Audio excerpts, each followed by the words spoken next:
ब्रह्मानन्दं परमसुखदं केवलं ज्ञानमूर्तिं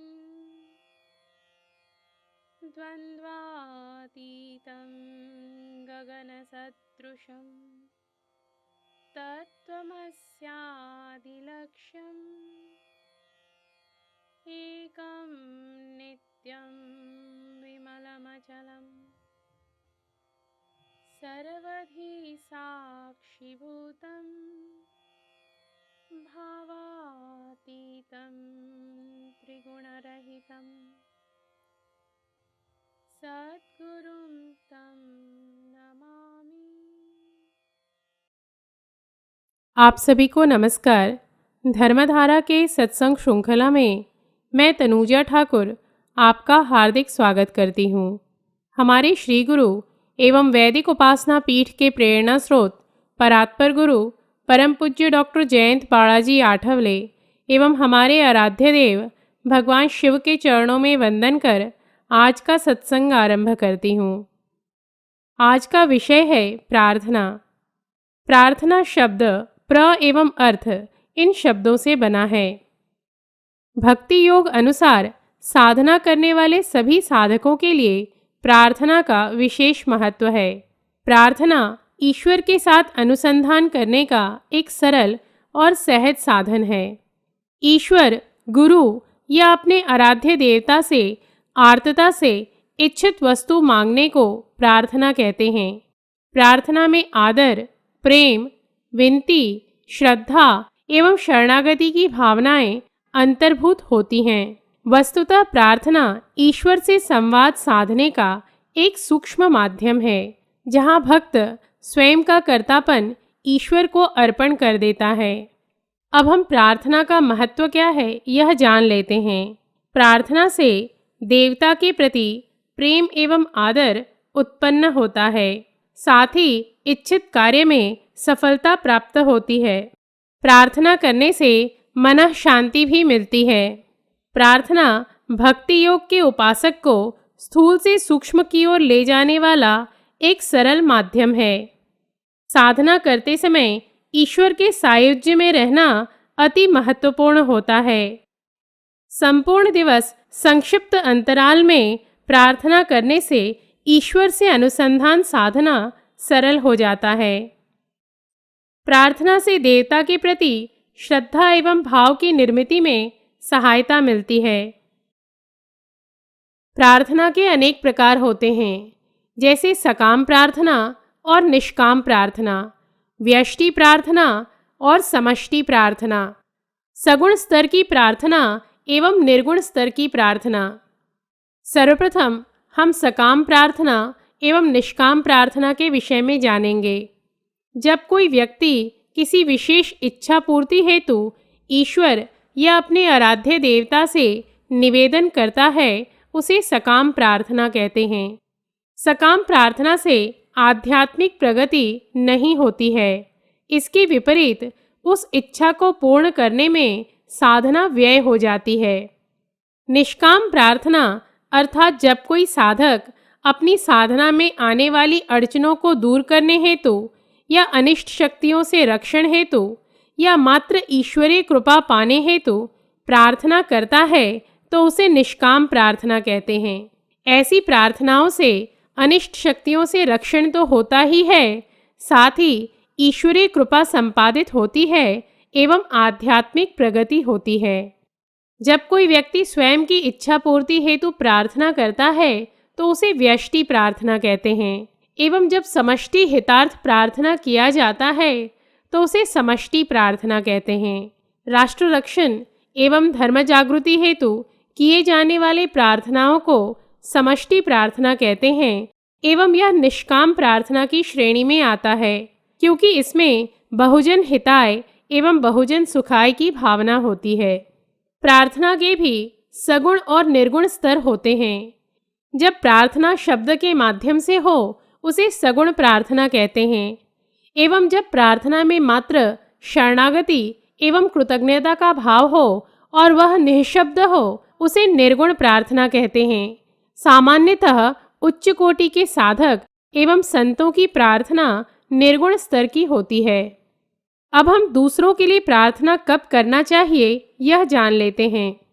जब हम किसी व्यक्ति के सांसारिक कष्ट को दूर करने हेतु प्रार्थना करते हैं, तो यदि हमारा आध्यात्मिक स्तर 60% से न्यून हो, तो हमारी साधना उस व्यक्ति के कष्ट को दूर करने के क्रम में द्रुत गति से व्यय होती है, क्योंकि क्षमता न होते हुए भी हम या तो उस व्यक्ति के प्रारब्ध में हस्तक्षेप कर रहे होते हैं या उस व्यक्ति को कष्ट देने वाली अनिष्ट शक्तियों से रक्षण करने का प्रयत्न कर रहे होते हैं।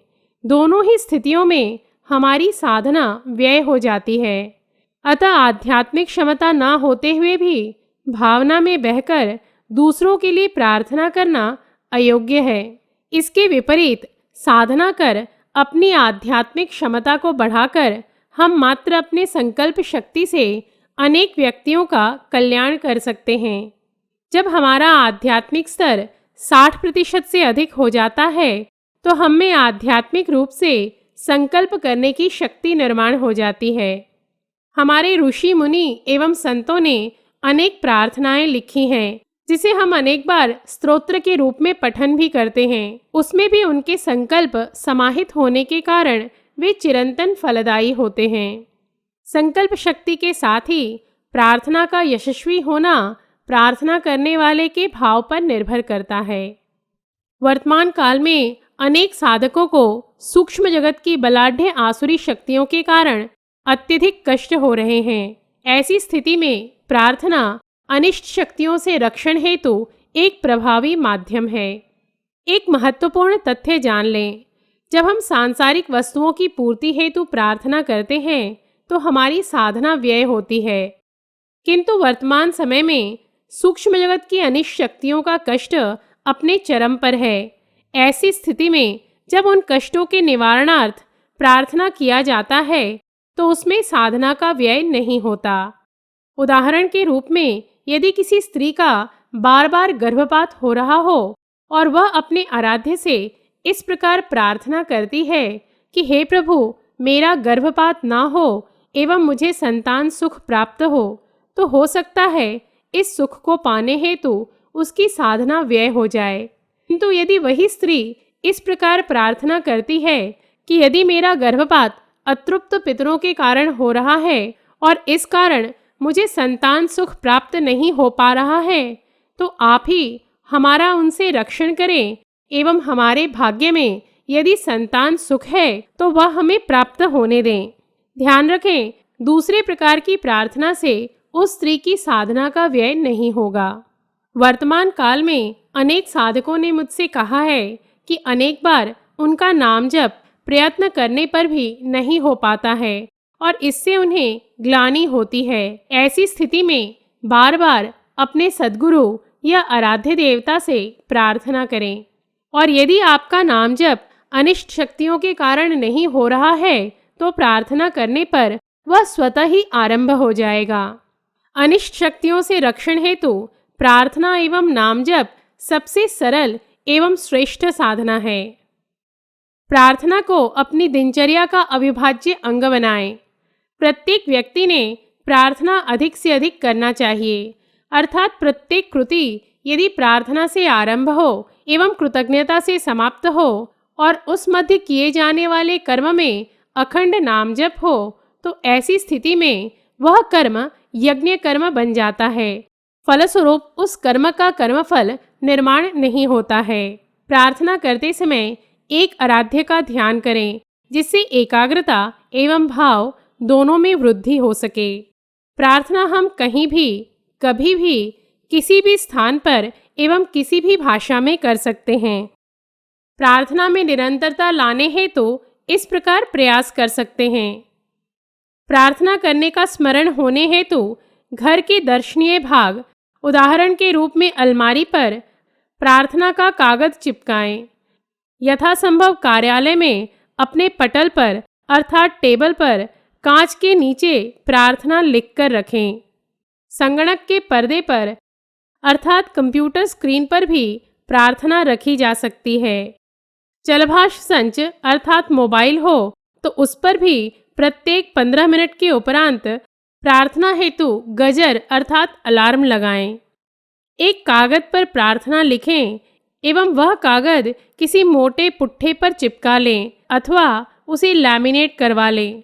प्रतिदिन रात को सोने से पूर्व उस कागज पर लिखी प्रार्थना भावपूर्वक पढ़ें। इन प्रयत्नों से प्रार्थना आपके जीवन का अविभाज्य अंग बन जाएगा। इन्हीं शब्दों के साथ हमारे श्री गुरु परम पूज्य डॉक्टर आठवले एवं भगवान शिव के चरणों में कृतज्ञता व्यक्त कर आज का सत्संग समाप्त करती हूँ। धर्म और अध्यात्म से संबंधित धर्मधारा के सत्संग श्रृंखला में हम नए तथ्यों के साथ पुनः उपस्थित होंगे। तब तक के लिए नमस्कार। जयतु हिंदू राष्ट्रम। ॐ पूर्णमदः पूर्णमिदं पूर्णात् पूर्णमुदच्यते